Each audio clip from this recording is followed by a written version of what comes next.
Nous ne voulons pas vous laisser dans l'ignorance au sujet de ceux qui se sont endormis dans la mort.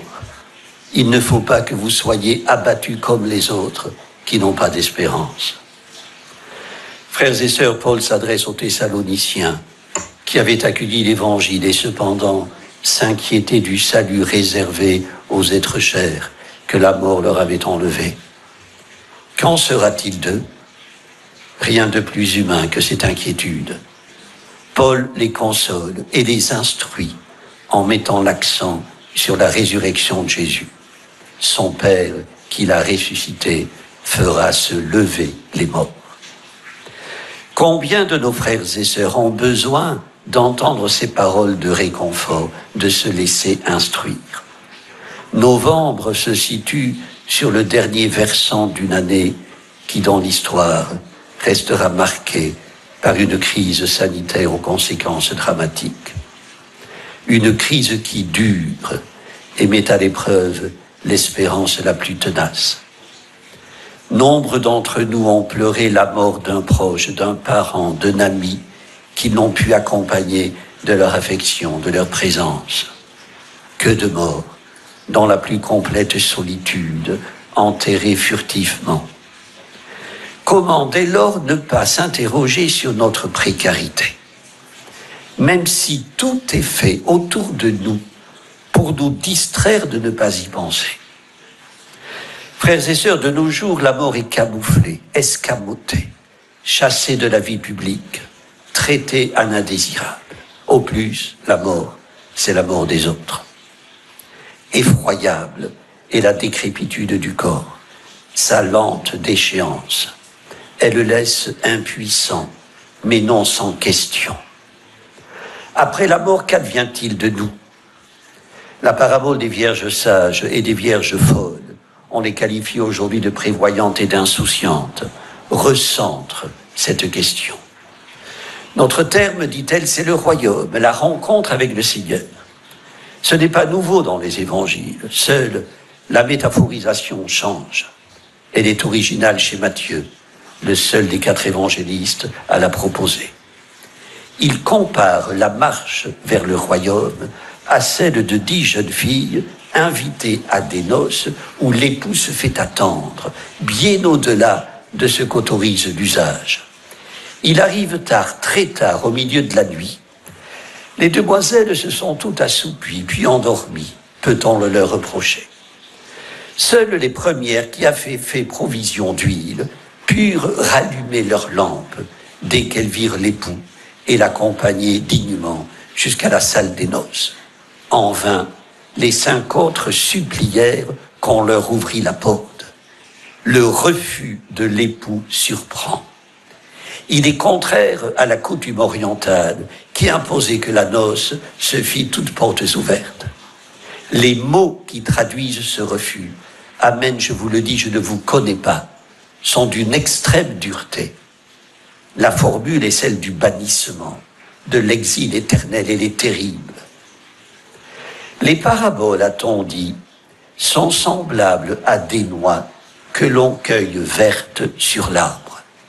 Si on croque l'écale, le goût est détestable. Si on brise la coque, une très savoureuse amande se révèle. Soit. Brisons la coque d'une parabole inscrite dans un contexte de fin des temps. Allons à la savoureuse amande. Elle est toute symbolique, représentée par l'huile, tantôt précautionneusement mise en réserve, tantôt dilapidée. Elle représente la prévoyance et l'insouciance. Toutes deux cohabitent en chacun de nous.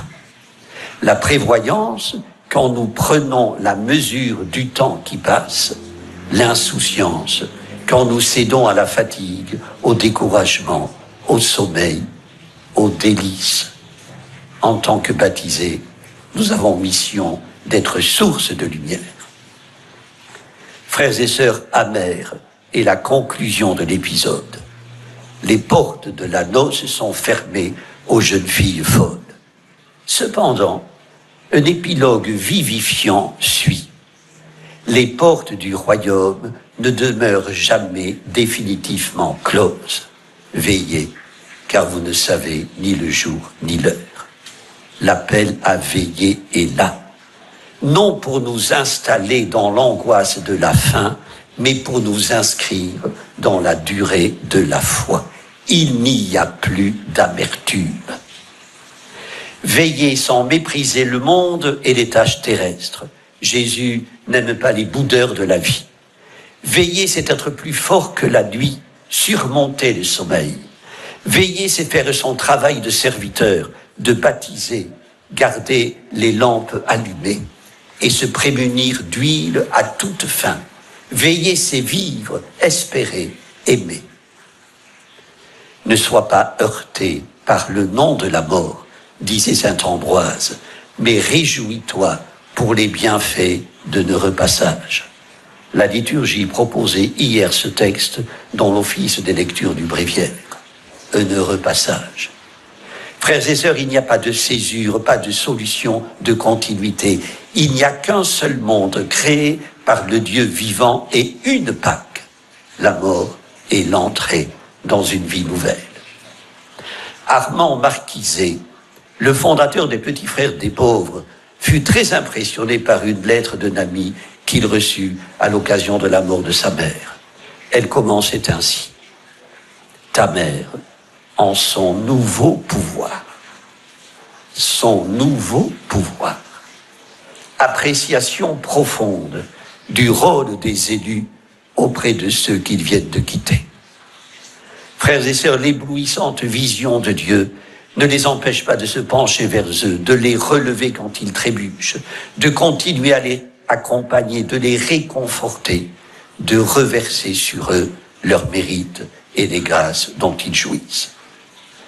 Aux chrétiens de Thessalonique qui se demandaient s'il était possible de rester vigilants quand on se sait destiné à entrer dans le sommeil de la mort, Paul assure, Dieu amènera avec lui ceux qui se sont endormis dans le Christ. Frères et sœurs, c'est notre unique raison de rester éveillés. Une excellente raison en pleine turbulence pour nous endormir en paix. Amen. Prions le Seigneur.